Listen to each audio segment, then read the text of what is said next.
minutos. Perfeito. Primeiro, bom dia, é um prazer estar aqui. E obrigado pelo marketing da XP, a gente agradece.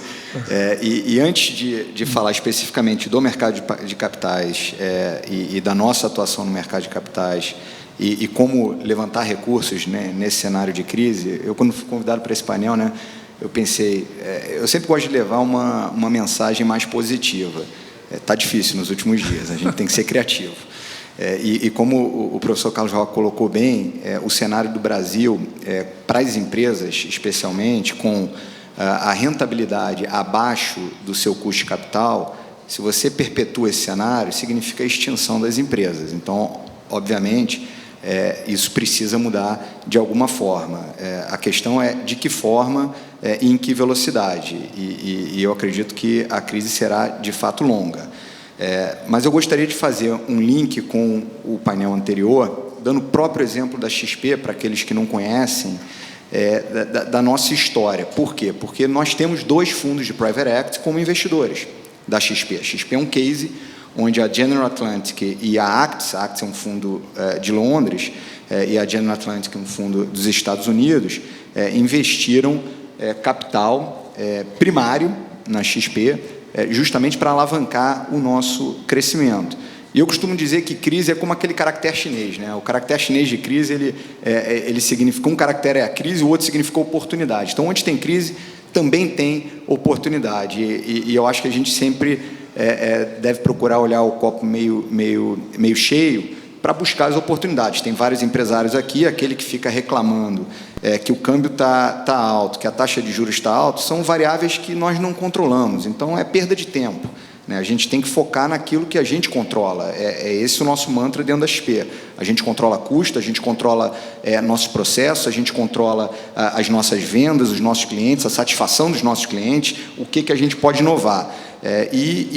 Ano passado, né, eu atuo no mercado financeiro, um ano de crise severa. Foi o ano recorde da história da XP. Nós mais do que dobramos o nosso lucro, e a meta para 2016 é dobrar o lucro de 2015, e crescendo a taxas elevadíssimas. A XP tem hoje aproximadamente 30 bilhões de reais de ativos sob custódia, estamos com 120 mil clientes, abrindo 7 mil contas por mês. Então, esse crescimento, fevereiro foi o mês recorde de abertura de contas na XP. Então, isso para dizer o seguinte, tem oportunidade, mesmo nesse cenário de crise severa que nós estamos vivendo e que, ao que tudo indica, será bastante longo. Falando do mercado de capitais, né, qual a atuação que nós temos tido? Primeiro, trazer alguns números macros aqui para vocês terem a dimensão do tamanho. Quando nós falamos da indústria de fundos em geral, eu vou arredondar os números para facilitar. Nós estamos falando aí de 3 trilhões de reais, grosso modo. O que é equity desses 3 trilhões? Uns 250 bi de reais. O que é título privado? Uns 680, 690 bilhões de títulos privados. A grande maioria está em quê? Está em título público federal e operações compromissadas. Ou seja, o próprio governo se financiando, os fundos alocando, isso tendo um efeito que drena recursos que poderiam estar indo para atividade de produção efetivamente, mais produtivas. Bom, dos 680, 690 bi de títulos privados, que é o foco aqui, né, como que a gente acessa o mercado de capitais para levantar esses recursos, mais da metade, ou aproximadamente metade, são LFs, letras financeiras. Isso é dinheiro de banco. Então, na verdade, você volta para o crédito bilateral, não é mercado de capitais na essência, né? Que o mercado de capitais, quando, como foi bem colocado aqui, o mercado de capitais tem um custo mais barato, porque você está fazendo um trabalho genuíno de ligar o tomador e o poupador com uma desintermediação financeira. O acesso fica facilitado e, com isso, as empresas conseguem captar um custo mais interessante e o investidor consegue aplicar a sua poupança a taxas também mais interessantes. todo mundo se beneficia desse processo. Então, por que o mercado de capitais não é desenvolvido no Brasil? E aí eu faço um parênteses. Eu não conheço nação que seja desenvolvida efetivamente, grande, desenvolvida, que não tenha um mercado de capitais desenvolvido.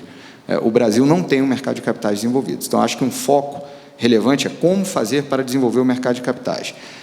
Título privado, voltando aqui para o tema do nosso painel. Como eu disse, estamos falando aqui de 24%, 25% do total da indústria de fundos, onde metade efetivamente pode ser considerado títulos privados, então 12%. Quando você compara isso com o mercado de equities, você está falando de um mercado que é 3 vezes maior do que o mercado de equities, o de títulos privados. Quando você olha a liquidez no mercado secundário de títulos privados e compara com equities tem uma liquidez de 120 a 150 vezes maior. Parem para pensar nesse número.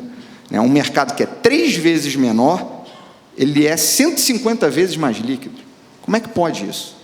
A ausência de liquidez, ela é um problema chave para o desenvolvimento do mercado de capitais. E aí que entra a debênture de infraestrutura, que o professor Carlos Rocha comentou. A XP tem atuado muito nisso, com outras casas no mercado também, para desenvolver esse mercado, que é um mercado de produtos incentivados. O cenário que a gente está vendo hoje, por que os produtos incentivados estão saindo agora?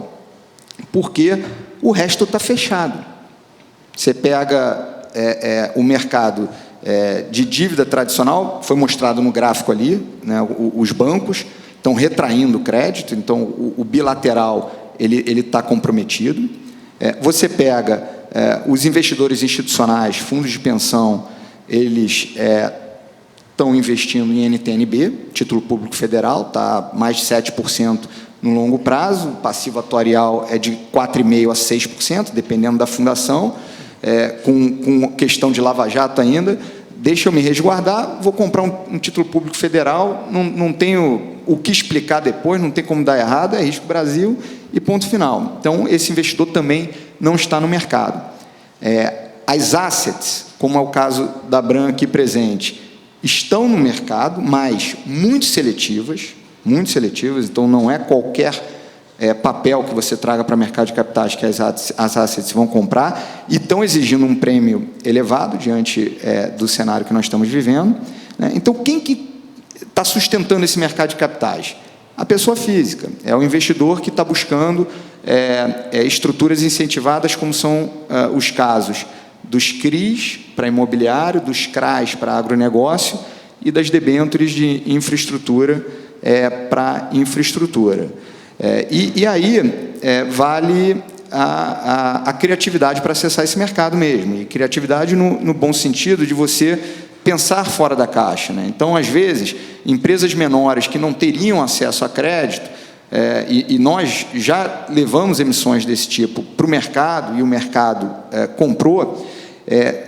Vou dar exemplo, um build-to-suit, onde o risco de crédito de quem está comandando essa operação é um risco bom, mas a empresa que é a construtora e que precisa de capital, ela é pequena, ela não conseguiria acessar o mercado de capitais. Você estrutura um CRI em cima disso, você fazendo uma boa amarração na tua estrutura, onde o teu risco de crédito seja de fato do tomador final, e dependendo das garantias envolvidas, com alienação fiduciária, etc., você consegue, às vezes, um rating de uma agência de crédito melhor do que até da empresa tomadora, porque a estrutura da operação ela tem que ser levada em consideração. Então, existem formas de você, nesse cenário difícil, de você conseguir acesso ao mercado, mas não está fácil. Então, tudo que foi dito aqui, eu corroboro como atuante no mercado de capitais e levando emissões para o público investidor, que as empresas que têm que fazer o seu dever de casa, que estão redondas e com necessidade de acessar capital, essas empresas, se tiverem uma estrutura interessante que possam emitir algum produto incentivado, o rating vai ser importante. Um single A, aí, um A, realmente eu corroboro, está difícil do mercado tomar, então é algo mais como um duplo A para cima. Mas tem investidor interessado. Nós estamos com o nosso pipeline na XP para esse ano, em mercado de capitais, temos um pipeline extenso, tanto em debênture de infra, quanto CRI e quanto CRA. Então, isso é uma sinalização de que existe demanda. Por fim, eu gostaria só de emitir uma opinião pessoal, com a minha visão. Eu trabalhei muitos anos na indústria de private equity também, como investidor, e em mercado de capitais hoje, olhando, né, os dois mundos, para o gestor, para o CFO, né, o diretor financeiro de uma empresa, eu acho que você sempre tem que buscar. No Brasil, a alavancagem em excesso mata. A gente está vendo isso agora. Várias empresas entrando em recuperação judicial, e a recuperação judicial no Brasil, ela, na minha opinião, assim, na grande maioria dos casos, vai levar à falência. Não é que nem nos Estados Unidos. Você tem estatísticas que mostram isso. O Brasil ainda é recente. Tá? A recuperação judicial é um processo recente, mas a gente não tem nenhum % de casos que tenham se recuperado da recuperação judicial. Eu espero que isso mude, mas é um desafio. Então, em relação à gestão financeira da empresa, eu acho que você tem que buscar diversificação. Tá? Eu não iria só para mercado de capitais, apesar de trabalhar com mercado de capitais. Eu acho que é importante ter o banco. Por quê? Porque o mercado de capitais tem aqueles momentos em que ele não está presente simplesmente. Você pode ser o risco de crédito que for, você mostra que tua estrutura, a empresa está redonda e fala, não tem como emitir? Não tem mercado. Nessa hora, o banco é fundamental, é um parceiro da empresa, está lá, e por mais que seja mais caro, ele vai prover o capital se o problema da empresa não for solvência, for apenas liquidez. Por outro lado, o mercado de capitais é o que vai propiciar às empresas ter um funding mais barato e longevo, que permita a ela financiar suas atividades e seu crescimento ao longo do prazo.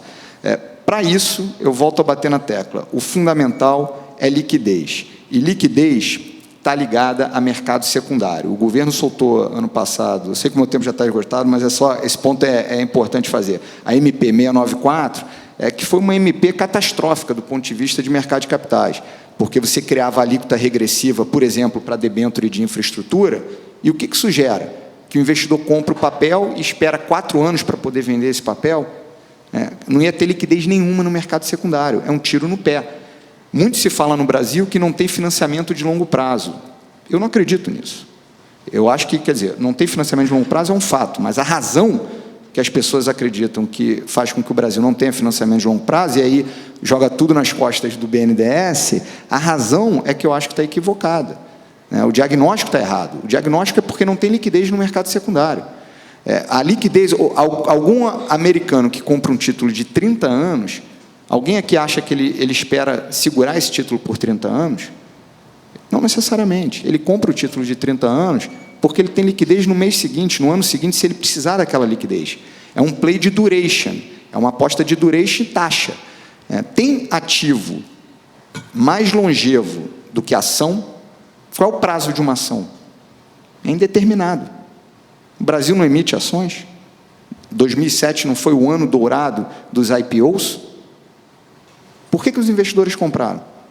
E por que não compram um título de renda fixa de 15 anos, de 20 anos? A resposta é liquidez. Tem que ter liquidez no mercado secundário. E aí é fruto para outra discussão que tem N ideias para prover essa liquidez. E a XP está fazendo o papel dela em tentar fomentar esse mercado, que eu acredito que tem um potencial gigantesco que vai ajudar a todos vocês aqui que são empresários e têm os seus negócios a se financiarem de uma forma mais sustentável no longo prazo. Obrigado e desculpa o estouro do tempo aí. Qual é o seu entendimento sobre o processo de securitização de créditos no atual cenário econômico nacional? Essa questão do risco sacado é muito importante. Você tem algumas estruturações de FDICs onde você consegue, por exemplo, uma pulverização, e a pulverização tende a reduzir o risco, ao invés de você estar concentrado num único pagador. Então, eu lembro aqui do FDIC da SEDAI, que foi estruturado. SEDAI não tinha acesso a mercado de capitais, não tinha, um risco enorme, e conseguiu captar dinheiros através de um FDIC, com seus recebíveis pulverizados, e com um rating positivo. Eu não lembro agora de cabeça qual foi o rating, mas eu lembro que foi um rating que permitiu ela acessar o mercado de capitais. Então, só reforçando esse ponto. É possível a captação via CRI para a criação de um fundo exclusivo para empresas ligadas a uma holding?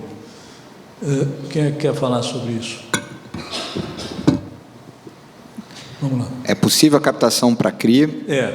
Para uma criação de um fundo exclusivo para empresas ligadas a uma holding. Uma coisa bem específica, hein? É possível. Assim, você teria que entender... É possível. Tem que entender. Tem que entender o que é o ativo que vai gerar o lastro e a estrutura. Geralmente, um CRI, você tem uma CCI, você tem uma debênture, você pode ter algum ativo que lastreia a emissão desse CRI.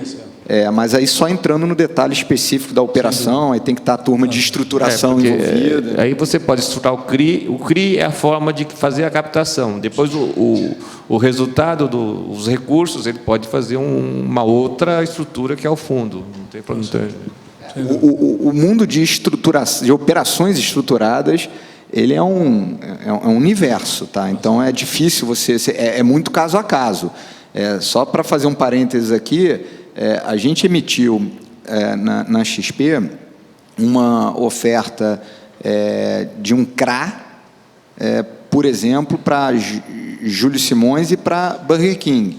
Então vamos pegar o caso do Burger King. Você olha e fala, mas o Burger King é uma rede fast food, o que tem a ver com agronegócio? Tem a ver que ele compra carne, então ele está inserido na cadeia. Você monta toda uma estrutura em cima disso e viabiliza. Então, assim, operações estruturadas tem engenharia financeira envolvida. Isso é importante, porque, às vezes, tem empresas que não estão no setor agro, mas ele está na cadeia. De alguma forma, ele fornece alguma coisa ou tem contrato com alguma empresa do agro, e isso é que vai dar o lastro para a emissão do CRA. Então, é importante saber que não precisa ser uma empresa do agro, tem que estar ligada à cadeia.